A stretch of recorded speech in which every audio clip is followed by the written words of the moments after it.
Nikhil Karthikeya 2 18 pages spy సినిమాలతో back to back hits ను అందుకున్నాడు. ప్రస్తుతం ఈయన భరత్ కృష్ణమాచారి దర్శకత్వంలో స్వయంభూ అనే సినిమాను చేస్తున్న విషయం తెలిసిందే.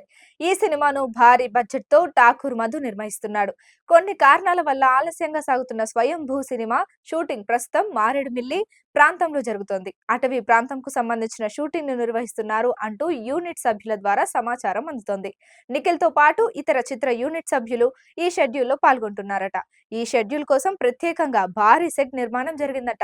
రవి బస్రూర్ సంగీతాన్ని అందిస్తున్న ఈ సినిమా కోసం ఎం ప్రభాకరన్ ఆర్ట్ డైరెక్టర్ గా వ్యవహరిస్తున్నాడు. ఈ సినిమాలో నిఖిల్ కు జోడిగా సంయుక్త మీనన్ నటిస్తున్న విషయం తెలిసిందే. భారీ అంచనాల నడుమ విభిన్నమైన కాన్సెప్ట్ తో ఈ సినిమాను దర్శకుడు భరత్ రూపొందిస్తున్నాడు. నిఖిల్ గత సినిమాల ఫలితాల నేపథ్యంలో ఈ సినిమాపై అంచనాలు భారీగా ఉన్నాయి. నిఖిల్ ఈ సినిమాతో ఇదే ఏడాది ప్రేక్షకుల ముందుకు రావాలని భావించినప్పటికీ కూడా షూటింగ్ ఆలస్యం అవుతున్న కారణంగా ఈ ఏడాది విడుదల సాధ్యమేనా అనే అనుమానాలు వ్యక్తమవుతున్నాయి. విడుదల విషయంలో త్వరలోనే క్లారిటీ వచ్చే అవకాశాలు ఉన్నాయి.